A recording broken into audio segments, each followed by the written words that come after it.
What's up, y'all? It's your girl Ehmandah, and welcome to another episode of the Dope Confidence Podcast, where I bring you dope individuals that have carved their own path, forgetting about the naysayers and doing what they love.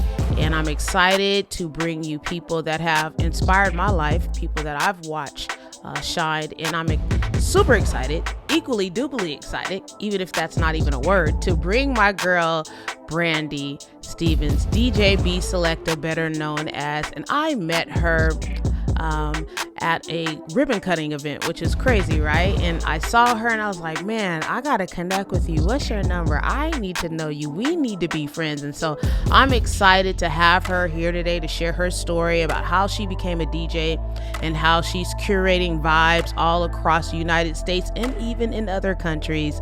So let me bring my girl in. Her name is DJ bselecta. What is up, B? I'm excited to be on your show. Yes, I'm excited to have you. And just tell us a little bit. I know you, and this is the first time I'm really getting to hear your story about how you became a DJ. So tell everybody a little bit about who DJ bselecta is. Oh my gosh. Well, I am a small town girl from Canada who was raised on classic country and rock music that never in her wildest dreams thought that I would be a DJ. Wow. Never.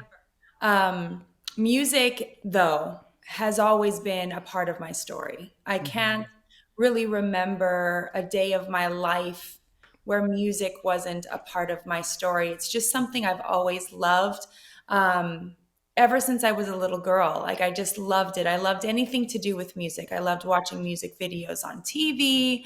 I loved listening to people play music. I loved watching my dad. My dad played a lot of instruments, so seeing him do his thing on the drums and stuff. I loved music my whole life. I grew up thinking I was going to be in the entertainment industry. Okay. I grew up thinking, once I was 16, my first job was a record store. Oh, wow. We were doing CDs by then. Myself, cassettes and CDs, not so much vinyl. Right. But when I started working at the record store, that's when I started to see like potential career pathways for me, because if you're a creative, you know that school doesn't really show you that.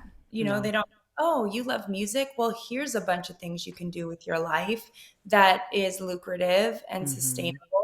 You're kind of like the person who just doesn't know what they want to do with their life, because what you want is a dream, and that only happens to different people. Right. When I worked at the record store, I started to see people who worked in music, and I thought, okay, I can work in music in this capacity. So it's a long story that hopefully we can get into, but essentially I'm a small town girl that you wouldn't have thought would be a DJ who's now living in LA, and I'm a DJ, and it's the greatest thing ever. Yeah, and you are a great DJ. You really curate the vibe, and that's your tagline for your business. You curate the vibe. So when you think about your journey and growing up, and you're from Canada, right? I am. I'm from Alberta, Canada. Yeah. So you saw a glimpse of music and kind of where you thought you wanted to be, but when you first heard hip hop, how'd you feel? Like, when was the first time you fell in love with hip hop?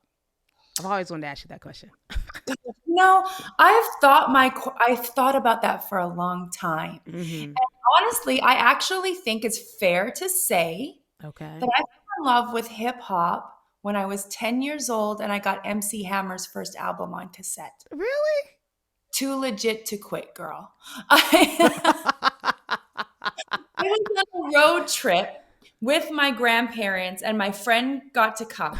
And we knew we had 8 hours a day in the car. So we went to the store and got cassette tapes. And she bought Vanilla Ice, and I bought MC Hammer. And I don't know why I bought MC Hammer. I can't remember if I must have known at least one of the tracks. I listened to that cassette tape for 2 weeks constantly. And, you know, at first when I thought about it, I was like, oh, when I heard Lauryn Hill or Jay-Z's Reasonable Doubt. But no, it was when I was 10, because MC Hammer in his own right is legit hip hop. Yeah. I know we want to debate that, but I learned later in my life that he is absolutely legit in the hip hop game. So I would say Yeah. 10 years old, MC Hammer. Wow, MC Hammer. And you listened to it for 2 weeks and were you like, oh, I love this music. It just does something for my soul. Absolutely. But I will say that at that time of my life, it was just whatever, Yeah. whatever was good. I didn't even see it as hip hop. Mm. Fast forward to when I was working at the record store. That's when I started to get a really exposed to Jay-Z's Reasonable Doubt album, Mm. Mm-hmm. or No Education Yeah. album, to Beanie Siegel, Mac 10, like West Side Ah. Connection, like all these things. I didn't know why. I didn't know the story. I didn't know the history. I knew nothing about it. But I Yeah. knew that the music excited me. More than anything, it excited me. And I was actually dating a guy who was a music producer. So Mm-hmm. he exposed me. And I mean, music producer in Canada trying to be a music producer. He did some stuff. But it just really exposed me to all this music Yeah. that I wouldn't normally hear. And I loved it. Like, I loved hip hop music. Wow. Then in Canada, there's actually a large Caribbean community in Canada for folks that don't know. Oh, Large really? I didn't know. Caribbean community, absolutely. So I went to a bar. I was 18 because in 18 you can go to the bars in Canada. Ooh. And it was this entire party. I didn't know what it was. And they started playing dance hall, Uh-huh. grimy dance hall, and they played General Degrees Traffic Blocking. And Mm-hmm. that was another moment in my life. People brought towels out from their back pockets. They And started spin out. swinging the towels in the I didn't know what dance hall was, but I fell in love. So hip hop and dance hall for me Yeah. were just every and R&B music, right? Wow. Destiny's Child first came out. So Wow. and TLC. I always listen to TLC. So it's popular stuff Mm-hmm. was out there, but my dig deep came later in life when I started to get exposed to some of the more B-side stuff. Okay. And even then I still didn't know, like, oh, I'm getting exposed to hip hop. Yeah. I didn't it was the section I went to, rap, in the Mm-hmm. store, but I just never attached it to a culture because I didn't Mm. do that yet. But You that's the early exposure of this music that I have grown to feel in the depths of my soul, truly. wow. Yeah. And so when did you become a DJ? And we're going to talk about that journey of when you decided to say, "Hey, you know what? I think I want to be a DJ." Did that experience of you wanting to become a DJ, did that come when you were living in Canada or when you moved to the States? It came when I moved to the States Mm. because when I was living in Canada, I was 21 and Okay. I was looking for BMG music. So I started my goals to be in the industry and it was happening, Mm-hmm. right? Um, but I realized that, the Canadian music industry is kind of like an indie label. It's just the growth I wanted to achieve. I knew I had to go to where the big guns were, which is either New York or kind of LA. And Right. I was over being cold. I did not want to be cold for another Yeah. day the rest of my life. So I picked LA and I actually was just super naive. I packed up my little Honda Civic, all my Wow. stuff in my trunk, and I drove to LA with like this dream of getting a job in the industry, working for a record label. That was the goal.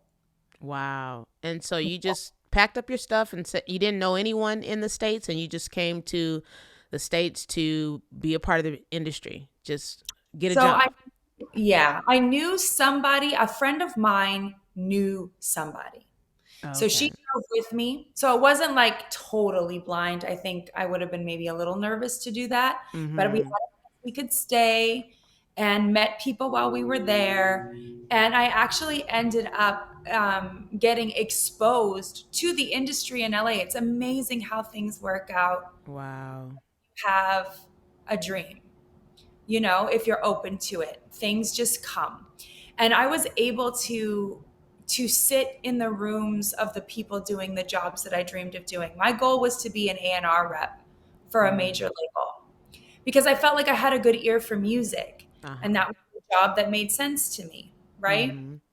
So I ended up getting to do some really cool stuff with Omarion and IMX and B2K, wow. the You Got Served soundtrack, all of that. What? Yeah, yeah. I I got love that movie. That was one of my favorite movies.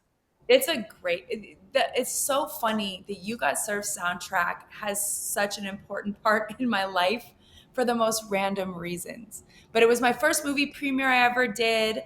I negotiated some of the contracts on that album. Like it got me into What? the rooms. Yeah, crazy. It's crazy, girl. It's a crazy story. Um, Wow. yeah. So I got like knee deep, but because I was working on that project, Uh-huh. I got to go meet with the vice president of A&R for Sony Records because Omarion was signed under Sony. So I got to see my dreams in real Insane. life, fast forward 20 years.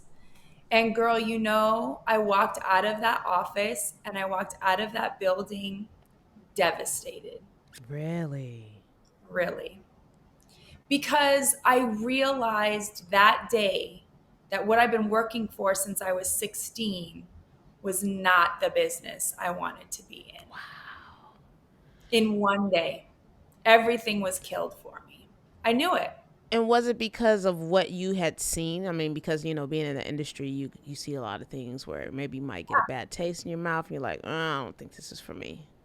Yeah, I was getting the bad tastes in my mouth. I really came into LA like this bright, bushy eyed child. I come from a tiny town. We don't even lock our front doors.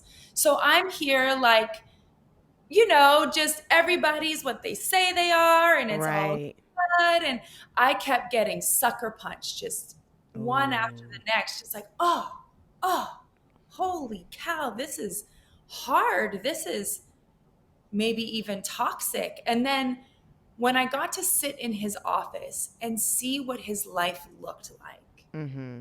I realized that there is no way I could have a family and be the mother I wanted to be and be successful in this extremely difficult and toxic industry. Like my soul was like, no, this won't work for you, honey. This is not going to work. Wasn't your path. It was not my path. And I'm just grateful I learned that at 22 and not 32 or Oh 42 yeah. or 52. But then I was lost for a long time because nothing made sense anymore. I So didn't know. you've changed your whole entire life to be a part of an industry that you wanted and longed to be in, and then this devastating thing happens, and now Yeah, you're like in the midst of a lot, lost at sea, right? You're like, what am I gonna do? 100%. Lost at sea. Wow. Perfect analogy. I was lost at sea. Completely. Wow. Yes. Were you crushed when you think about dreams and everything? Were you really crushed? Yeah. Yeah. Devastated because from 16 to 22, that was it. That was the answer. That was my goal. That was my purpose. That was it. Now I'm 22 and I have no idea what is it. And pretty young. So not knowing really how to handle that. And I had to go back to Canada Oh because, man. yeah, the immigration process is a lot more difficult than people know. And I didn't realize either. I was pretty naive. So it was, I had to go home. I wasn't allowed to stay if I didn't have something, a situation lined up, then it's time to go home. So I kind of started from scratch. And I tried all these different jobs that I hated. I Yeah. literally hated. And but I built the family. That was the other part of my life, right? I had the career aspirations, but I also knew I wanted a family. I definitely knew I wanted to be a mother. I mean, I knew that since a kid as well. So I built the family part. And it was, ended up coming back to LA because the husband part of the family lives here. Mm-hmm. So I ended up moving back for that reason, and we started a family. My daughter was 2.5 Wow. when this whole DJ thing came to me one night under the stars. Like, it sounds like a very, So tell me about that. You move back, and then you start a family, and then you come back to the States, and you're still trying to figure out, like, what am I going to do? Of course, I'm a mom. I have a family, but there's still something inside of you that's like, I know that there's something for me to do. There's something for me to deposit into this earth. You know what I mean? To fulfill my purpose. And so your daughter was 2.5. Where did the whole DJ idea come from? girl. So you said that perfectly. You perfectly. I absolutely knew that although this was great, and this is definitely a massive piece of my life, being a mother and my daughter, Mm-hmm. I knew that I had to have something else that was just me if I Yeah. was going to be a good mom, a happy human being. I knew it. Mm-hmm. I was sitting outside. It was very late at night. I was tired and I was still lost. Mm. And I had actually seen on the news maybe 6 months before then that female DJs are the new thing in Hollywood, female DJs. Still did not think about myself in that regard at Mm-hmm. all. 0%. But a Mm. girlfriend of mine was dating a DJ and she was Okay. looking for work. So I said to her, you should ask him to teach you how to DJ. Maybe you can make some money on the side, you know? You're advising her. I'm advising her to do this, right? So that particular day, earlier that day, her and I had spoke, and I was like, "So how's it going? Like, what are you doing with it?" Uh-huh. Like, I tried it, but it's just not for me. I gave it up. I don't like it. So as I'm sitting outside by myself under the stars at the dark, in the darkness of the night, just Uh-huh. really trying to like, what am I supposed to do with my life? Like, that was the question. Like, what am I supposed to do with my life? Like, Mm. looking in the sky, And then I thought, man, it's too bad she didn't do that DJ thing. I don't know why, but it just kind of, and then it was like a wind, like just a whoosh. And I was like, well, but I like music. Mm. And I've always wanted to be a drummer because if you've ever seen Lenny Kravitz, Are You Gonna Go My Way video, Uh-huh. female drummers are the coolest people on planet Earth. Right. Female dancers and so like I like drumming, I like beats, I got rhythm. Mm-hmm. Maybe I could be a DJ. Maybe I could do something like that. Uh-huh. Girl, that was it. I Wow. I started the next day researching the history of the DJ. Like, Wow. let me figure, like, what am I really asking myself to do here? I'm a Mm-hmm. researcher, so I Mm-hmm. will research before I say anything. And first of all, the history of the DJ is a really dope story that I think a lot of people should really look up. But it led me into the history of hip hop Okay. because obviously it's a very important piece. Mm-hmm. And the story of hip hop was so inspiring to me. Mm. And the way that music was used Yeah. to lift an entire culture of people Mm-hmm. and unite them. The power behind hip Mm-hmm. hop. Oh yeah. Goosebumps to even say it right now. And I was so inspired by that that I was like, I know I didn't grow up in hip hop. I'm not hip hop, but I am a fan of the power of music. Mm. Mm-hmm. And so I was like, I want to be that conduit as well. I want to use Mm. music to uplift. I want to use music to unite. So I'm in. So then I called my friend whose boyfriend was a DJ, Right. and I asked him if he would teach me. And he said he would only teach me if I bought the equipment first to show him that I was serious You about had to it. make the investment in yourself. I'm not mad at him for it. Mm-hmm. So I ended up buying myself 2 Techniques and a Rain 57 mixer, Uh-huh. a big old coffin that I would haul to my gigs. This thing was huge. It's crazy.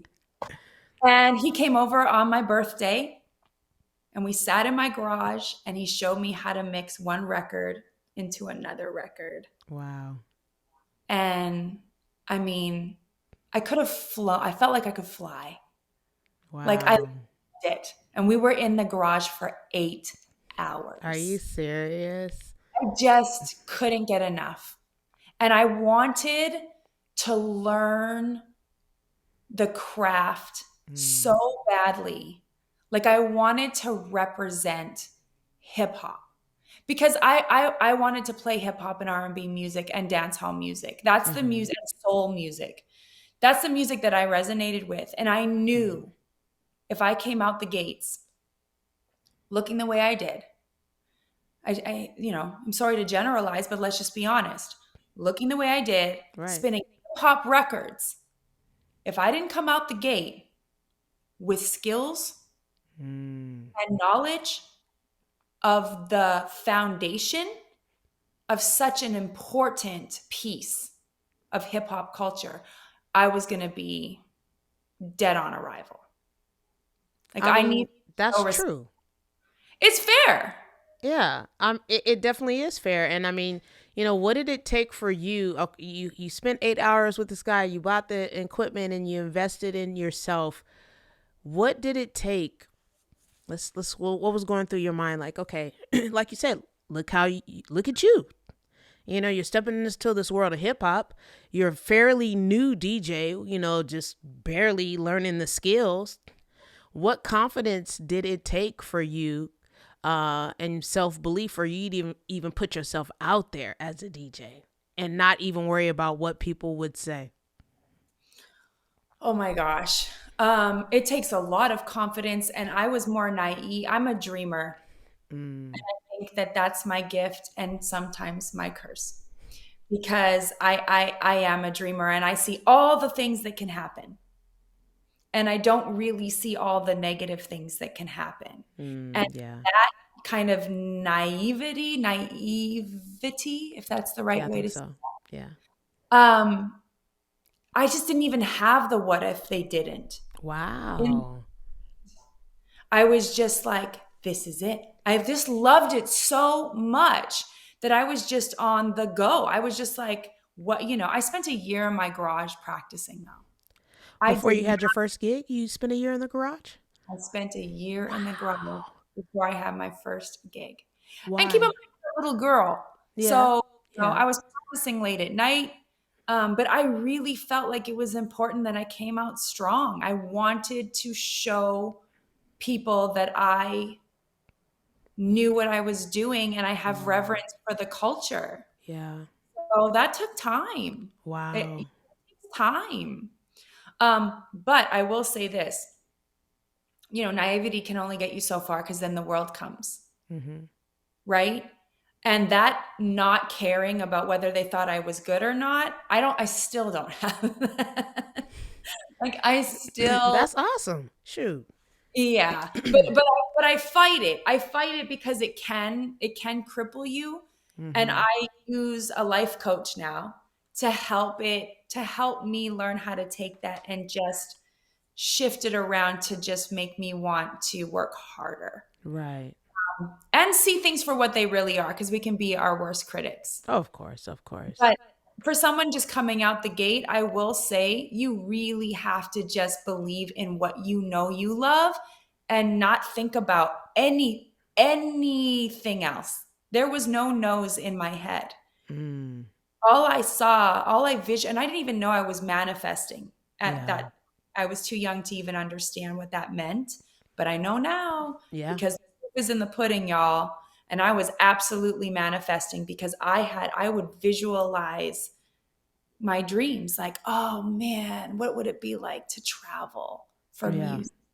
Oh man, what would it be like to be paid like thousands of dollars to do a 2-hour set in Vegas? And I would Mm. see that stuff in my head. I was constantly dreaming and Yeah. building while I was dreaming. And I built my website myself like 5 different times. You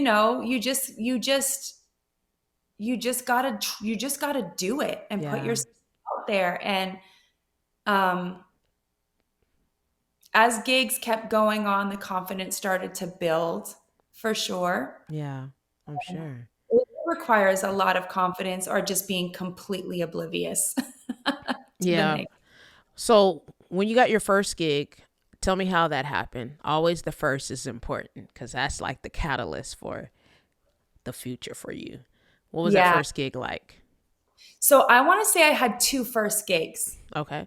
I had like my first gig, which is like my first gig, like Mm-hmm. me spinning in front of other people. And Mm-hmm. then I had my first gig, like my first like hip hop DJ moment. And they were close Mm. together. Okay. So my first gig, my first time spinning in front of people, it was actually because of my best friend who owned a spin studio, like Cycle, Mm-hmm. indoor spinning studio.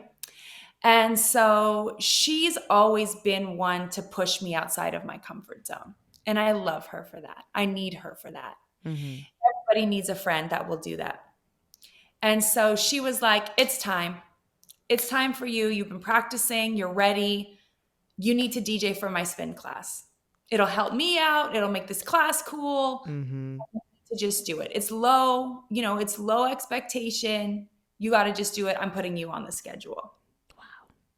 Yeah. So she did that. Uh-huh. And literally, I like even driving up to the gig, like my hands were so sweaty and clammy, and I was freaking out from every pore of my Mm. body. But I had planned the whole thing. And we executed it beautifully. And it was just so exciting. It was a Yeah. small group of people, maybe 30, 20 people, good for a spin class. Mm-hmm. But so that was super exciting. It was great to get my feet wet. It was a very accepting environment. So that Mm-hmm. was my very first one. It was great. But then the week after, I had a gig at a lounge on Sunset Boulevard. Ooh. And this was something that was set up by my mentor, DJ. He was spinning that night and he said, I want you to open for me. How did you feel about that? I was so nervous. I was dying. But I'll tell you, I worked on that set for months. Like, I worked on that set for months. And I practiced and practiced and practiced and practiced. So, Wow. but I wanted to die. I wanted to throw up. I Did you was a really? hot mess the whole time. Oh Honestly, man. I couldn't talk to anybody. I couldn't eat. Like, I was just so nervous to do this. And it was called Isla Cantina on Sunset. Okay. So I go, they have one more DJ that played before me, then it was going to be me, and then my homie was the headliner. And it was a small lounge, but it was intimate, and there were people there. And so I get on, and I start my set. And, everybody's cool with the first track, but they're always waiting. They want Mm. to hear what you're going to do next and how Okay. it sound. And thankfully to my mentor DJ, my set was fire. Was it? There was moments in there that were just, I thought, incredible. I just needed to execute it. So Mm-hmm. once I hit my first transition, the people who knew what to listen for were like, wait a second. What's this little girl doing right now? Right, right. They And wasn't ready for you, B. and then I hit the next transition. And by the third song, the whole place was just vibing. And every moment was Wow. like, ow, ow. So I'm not nervous anymore. I am in a zone. I'm in a zone. And literally, Amanda, I have never felt that exhilarated in my entire Wow. life. Like when we were done, my mentor DJ took me outside and he was like, how do you feel? I could have screamed. I felt like I could have flown. I felt like I could jump over buildings. Like I was on a fifth. Wow. It was it was the most incredible feeling I had ever felt in my life. And I mean, it was a wrap after that. It Wow. was a wrap after that. And that was like a pivotal moment for you, right? Yeah. As a person that stepped into this new world of being a DJ, and you're like, that was like your stamp of approval for your calling and your purpose. It was like, you got it. That's your seal. This is it. 100%. Wow. That's amazing. Don't you just love it though? Like after all those years of you trying to figure out who you were, and you have this moment and it's just like, oh my God, now I know. It's Yeah. life changing when you have it. It's so life changing. And you know what I want to stress to people? Like, I didn't do anything specific to get there. Hmm. I had to just open myself up to the answer. Yeah. It's not that I ticked the right boxes and figured it out. That is not how it happened. I submitted to not knowing, and I asked the question, and I listened Yeah. for the answer. And then when I got an answer, that wasn't like, and if you do this, you're going to be, it wasn't like that. Mm-hmm. Trusted it, and I went for it. Yeah. I want everybody who hears this to listen to that part. Mm-hmm. Like, don't try and figure it out. Ask the question and then listen Mm-hmm. and then trust it and then go. That's Yeah. it. No other stress. Mm-hmm. Go and try. Mm-hmm. Yeah, it's a journey, right? You you have to say yes to believing in yourself, and then like you said, you're not going to get all the steps. Okay, go here, do this, do that. No, you just have to, like I always say, trust your dopeness. Trust who you are, trust what you bring to the table, to this world, and just if you do that, opportunities will start opening up for you, right? I just shared that yesterday on Instagram. Your gift makes room for you. So if you put your gift out there in the world, it's going to start opening doors and creating opportunities for you. Absolutely. As long as you don't mess it up. Mm-hmm. And we tend to mess it up because we Mm-hmm. get afraid, because we second guess ourselves, because we're Mm-hmm. taught to protect ourselves by looking at everything that could happen that's wrong so that we Yeah. can be prepared for it. And the problem is that blocks it. Oh yeah. Oh yeah. And and you don't even know you're blocking it. Mm-hmm. So Yeah. you know, you can hear those things, they come, right? Oh, this, that, whatever. But you just let it go. Like, okay, nice. Thanks for the tip. Let it go and keep Mm-hmm. pushing forward because that passion matters. I knew music was my life, my whole life. I just didn't know how. Yeah. I didn't know how. But Yeah. that in me, that wasn't by mistake, but I only know that now. Mm-hmm. Yeah. You Like they know, and I say, tell every plans may change, right? But purpose doesn't.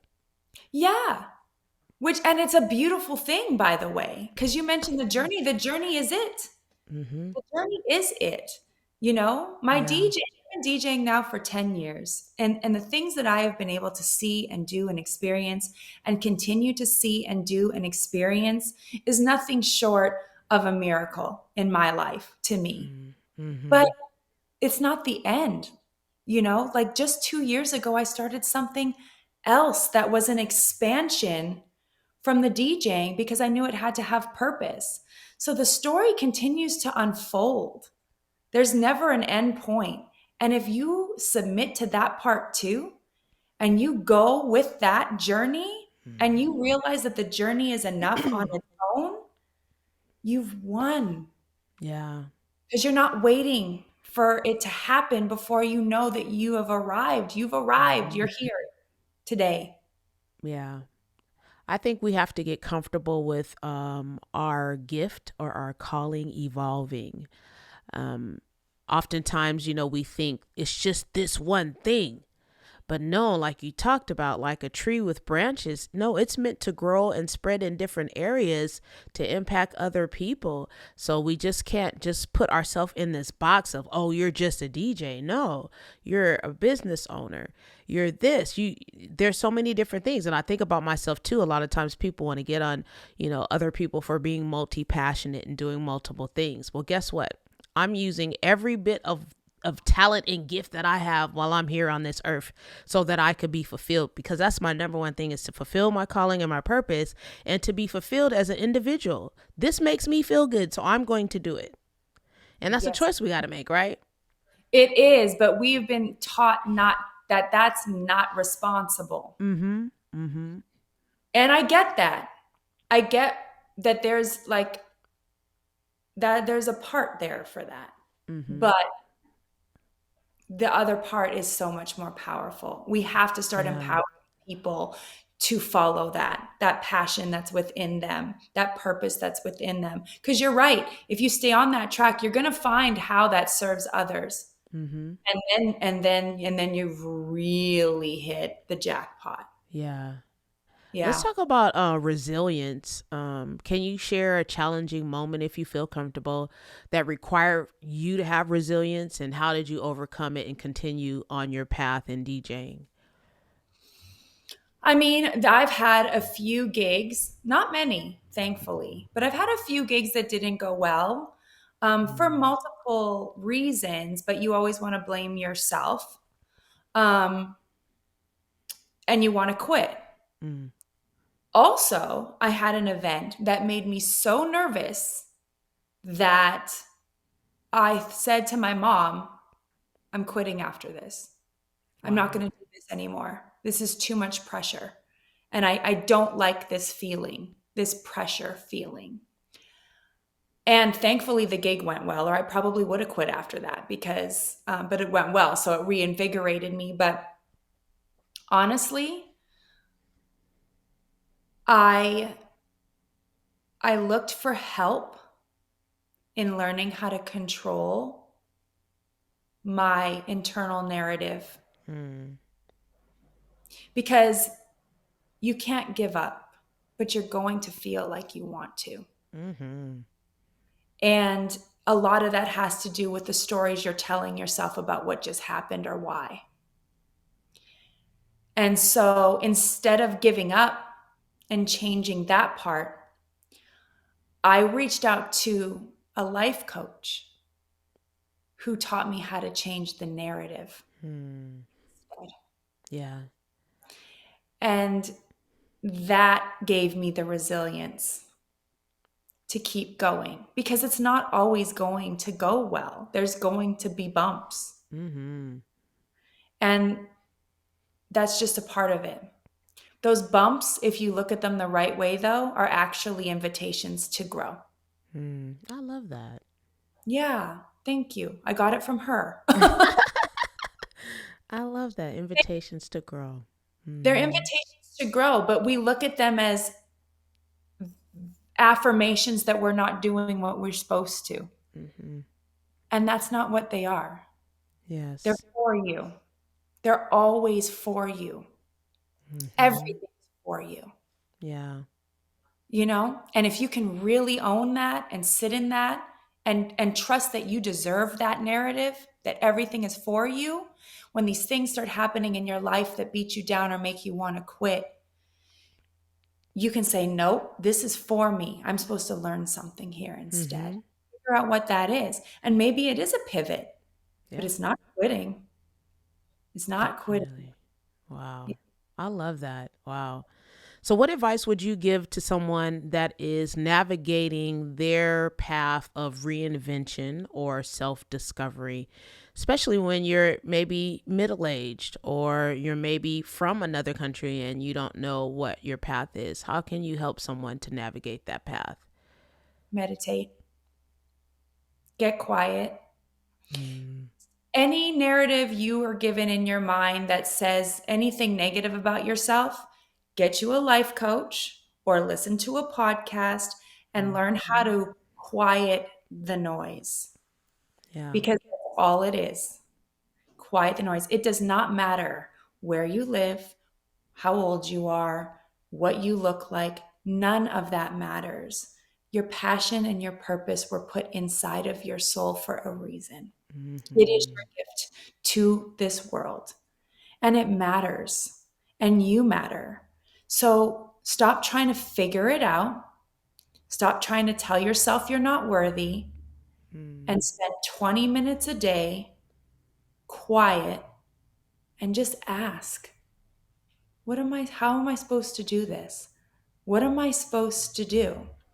And Mhm. stop answering it, because you don't have that answer. Right.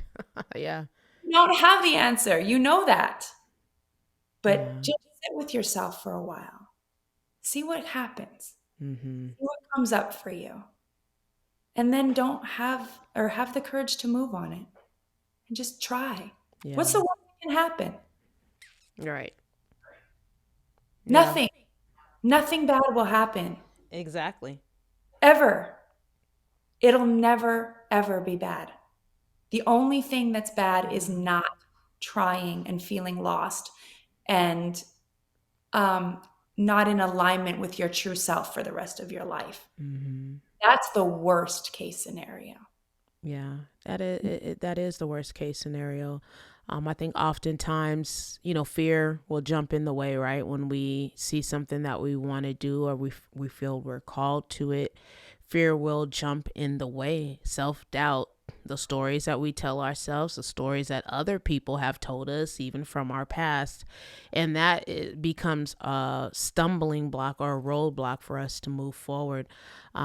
But I agree with you. You need to take time to meditate and to listen and to quiet the noise. Oftentimes, I love going to the beach, where it's not a lot of people there, and I can listen to the ocean, for me, talk to God, and just listen to see what my next moves are. Because sometimes we're so hasty, and a lot of times we make decisions when we're emotionally driven by, a situation or whatever. We'll make a decision in such a haste. But I love what you're saying. Like, take the moment to just stop, to meditate and listen. Don't react. Don't make that step. Just stop and listen. Yeah. Yeah. And you can call it prayer. You can call it whatever you call it when you're Mm-hmm. getting centered and connected with the Yeah. thing that matters most. Yeah. That's so true. And it works. It works. And I will say this, that fear thing, that never, it always presents itself. I have succeeded in the things that I had dreamed of doing as a DJ. I've done a lot of those things that I dreamed of, right? Mm-hmm. Every gig, I still fight with fear or imposter syndrome or whatever. Mm. It's just a nagging thing that just exists, right? But Yeah. again, if you take that as an opportunity to grow, oh, I need to look in the mirror and give myself some affirmation today, because I am That's right. obviously tripping right now. You Yeah. know? It's Yeah. just an invitation to grow, because Yeah. all of us are worthy. All of us are great. All of us have a story. All of us have a gift. Like, not one person is exempt from that. Mm-hmm. It's a real thing.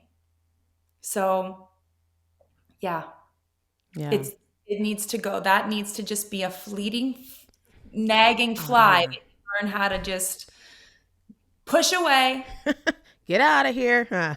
That's the noise. It's the track on Common's album, and she starts with "Push out the noise." Mm. Yeah. That's the invitation Push today. out the noise. Yes. What about advice to your younger self? If you could talk to young B, young Brandy, what would you tell her? What advice would you give her? I would tell her, it's funny you asked that. I heard someone ask that today, and the answer was the same as mine, that it's all going to be all right. Mm. Don't worry. Play, laugh, continue to have fun. Yeah. Trust your gut. Everything's going to be okay. You're always protected. Mm. That's what I would tell her. I love that. Yeah. Yeah, I love that. Now, you know, Brandy, we've done some things with each other. Like I told you guys, we met at a ribbon cutting, and I was like, I need to know you. We need to connect. And she was my DJ for an event that I had about almost a couple years ago. We've stayed connected over the years. She's just a beautiful soul. And we've had coffee with each other multiple times. And, you know, I love to go on foodie adventures and things of that sort. So I always ask this question to all my guests. Now, imagine yourself, you've having this amazing dinner, right? Wherever you Okay. choose, a chef of your choice, Mm. and you can invite 3 guests to this amazing dinner wherever you want to have it. It could be LA, it could be New York, it could be wherever, in Paris. But you can invite 3 guests. Who would those 3 guests be? And why? Oh my gosh. I wish I could give 2 answers. Can I have 6 guests? 6? Because I'll tell you why. So I'll give you my answers. I'll give you Okay. my answers. I would say Michael Jackson Hmm. because I love Michael Jackson. I don't know. There's just something. Michael Jackson is somebody musically I've looked up to my entire life. And I Okay. think he knows something more about music than most people. Mm. I would love to sit and talk to Michael Jackson. I'd say Jesus. Hmm. I think that would be a good conversation, pretty enlightening. And actually, maybe like Buddha. Hmm. I think that would be a very well rounded table of interesting conversation for me. Okay. Answer would be my 3 kids. Yes. Because I saw this thing once on TV where they asked all the adults who they would have for dinner, and they're like, oh, whoever, famous people, right? Uh-huh. And then they asked the kids, and all the kids picked their parents. Oh, how sweet. So sweet. So I feel bad now if I say anybody but my kids. All right. So your kids will be there. I'm My sure kids- they'll be happy. I mean, that's a deep question. I wish I could think about that longer, but just off the cuff, I think those Yeah. are very enlightening conversations that I No, would love. definitely. Wow. Yeah, that sounds like a great dinner party. I That think sounds so. like a great dinner party. So what you have coming up? What's new in your world? What can we look out for? Projects? Yes. Well, the big one, the one that I want everybody to pay attention to is the Rise event. Mm. Rise is something I started in 2022, and it was my answer to how do I make this music thing purposeful. I Right. knew it had to have purpose beyond just me standing on a big stage in front of people and feeling cool about that. And so Rise is a hip hop wellness event that is very dear to my heart and I think is a very powerful idea. It is expanding and growing as I continue to expand and grow and learn. And but essentially, it is bringing the idea of self healing to as Mm. many people as I can. And I use really dope music Yeah. to attract people to the event and hopefully buy in. I'm using music to unite Okay. people and to help heal people. And that was always my goal. So I could spend another 2 hours talking to you about the ride alone, That's the but you next one. guys check it out on Instagram. You know, I'm building one right now, so it's going to take some time. But in the meantime, I throw some dope quotes out there or Okay. little nuggets of aha moments or little videos of people like KRS-One spitting total truth. Mm. Inspired me personally on my journey. So Yeah. check out the Rise event. On the DJ tip, I most of my stuff is private events, but I get to go to the NCAA March Madness. I'm going to DJ there in April. Mm. I'm excited for that. Dope. Um, and you know, things come up. Things come up. So you just have to follow me on Instagram because I don't know what I'm doing on anything else. Y'all follow her. So hopefully she'll be back at Club Real Ones in the Yes, LBC in I have. California. Yeah. But yeah, Brandy, you're just dope. I love you, man. I love you too, girl. You're dope. This is Ah, perfect. yeah, and I'm glad that you were able to shed a lot of light on self-confidence, self-belief, and overcoming fears, and just going after your dreams no matter what, and just to take the moment to listen, and the answer will come. Yes. Yeah. Absolutely. Yeah. Well, thank you, B. My pleasure, girl. All right, y'all. Everybody listening has the most beautiful day. Yes, you guys have a great day, and we will see you on the next episode of the Dope Confidence Podcast. See y'all.